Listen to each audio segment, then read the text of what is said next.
What's up, guys? Mr. Knows Hoops back today with another video, and today we are talking about the meteoric rise of Tyrese Maxey, a player who has been on our radar obviously for about the last 2 seasons or so, and now we're seeing what his full potential can really start to look like now that the Sixers have traded James Harden. So now, before we get into that, don't forget to leave a like, comment, subscribe, join the Discord link in the description, and as always, guys, let me know what you want to see next. What do you think of what I'm talking about right now? And now, without further ado, let's get into how Tyrese Maxey is taking that next step to being the second option, even a certified all-star level player, this season.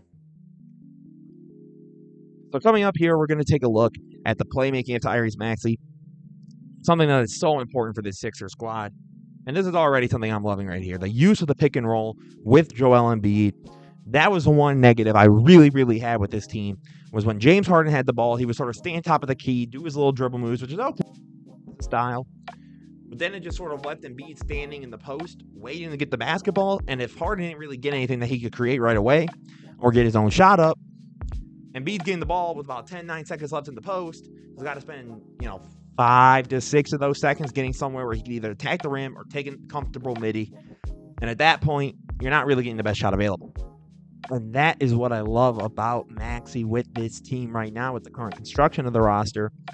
It's seeing what he's able to bring to them, playmaker, especially in the pick and roll duo.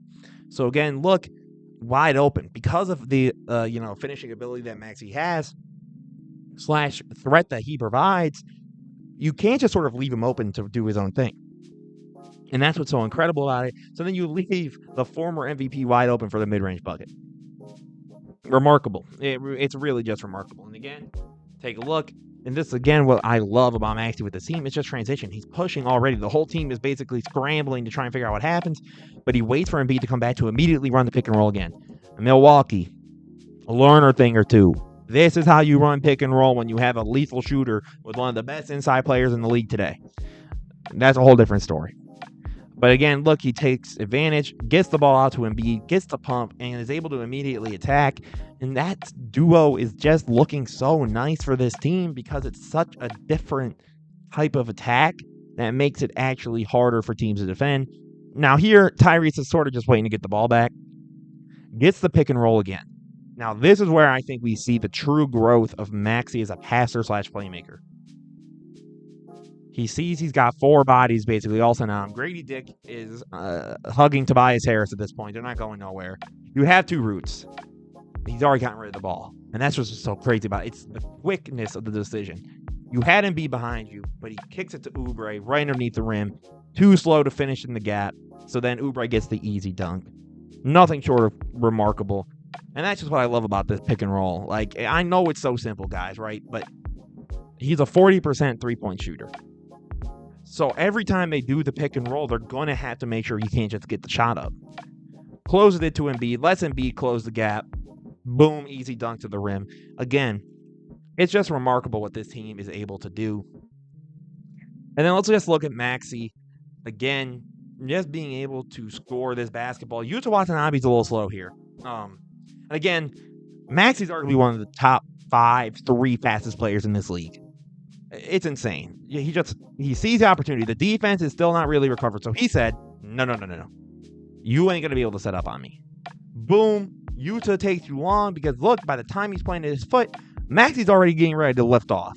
So he gets the tough but incredible finish at the rim. Boom. He's out. Look at it. He's gone. He's gone. The entire paint is wide open. You're gone. Tobias Harris is there. Gets a tough finish. That is what this Philadelphia 76ers team has been missing out on for so long. To finally have a player that can say, we are pushing the pace. We are going to move. The Sixers have been missing for so long, you guys. It's just the ability to attack at will and with pace and with tempo. That is going to make a slower player like Joel Embiid look even better because then you have so much to adapt to that you're going to fall behind at some point, and that's going to cost you. So let's take a look at the next upcoming play. So again here, you're going to get the ball, and it's all in transition. Again, that's just what I love, though. Maxey goes, immediately passes up to Harris.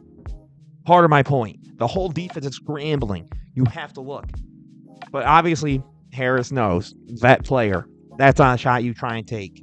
You're up 15. This is still KD. You can't give him a chance. Maxey gets the ball. He just slows it down. He just goes, okay, let's slow it down then. Again, takes advantage of the pick and roll. Gets KD. KD's already committed too much to the drive. Too much space. And that is why teams are doing what Toronto was doing to Maxey. When that pick and roll happens, they are always, always, always going to commit to over the screen. They are always going to go over the screen, meaning when a guy sets a pick and roll, you can either go under the screen. So, if, for example, let's say your ball handler is Ben Simmons and the roll man is, you could say Nick Claxton, Embiid, whoever you want.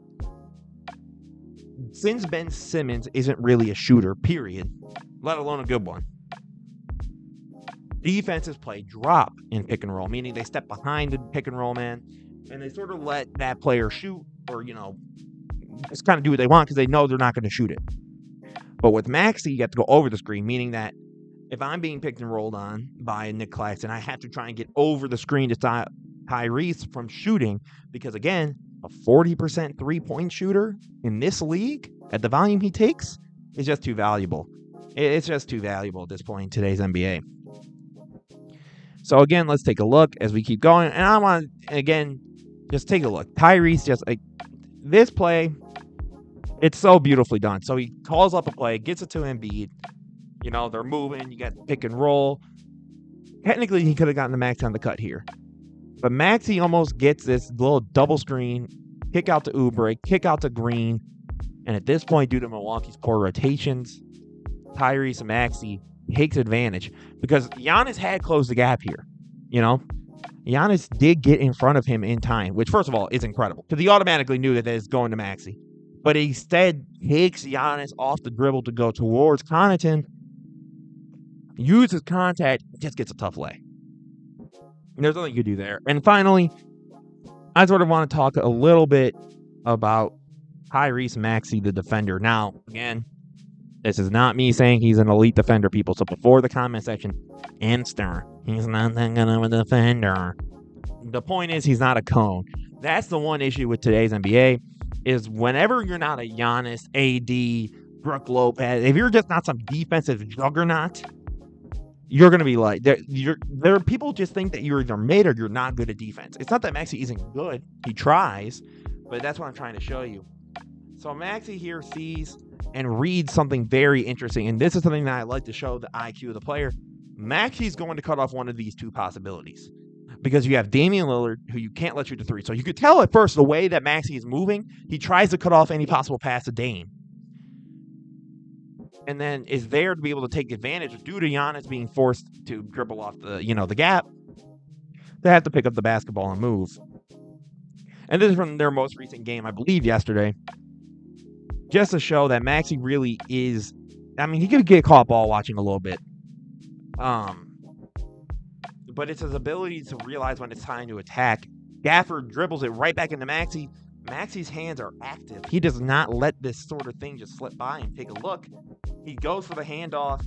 Maxey's hand's in there. It's in there. Part of it's also Daniel Gafford sends a bad pass. But again, the speed of Maxey already off to the races. There's nothing you can do. And Beat's slowing down. He's like, nah, he's got it, bro. We ain't worried.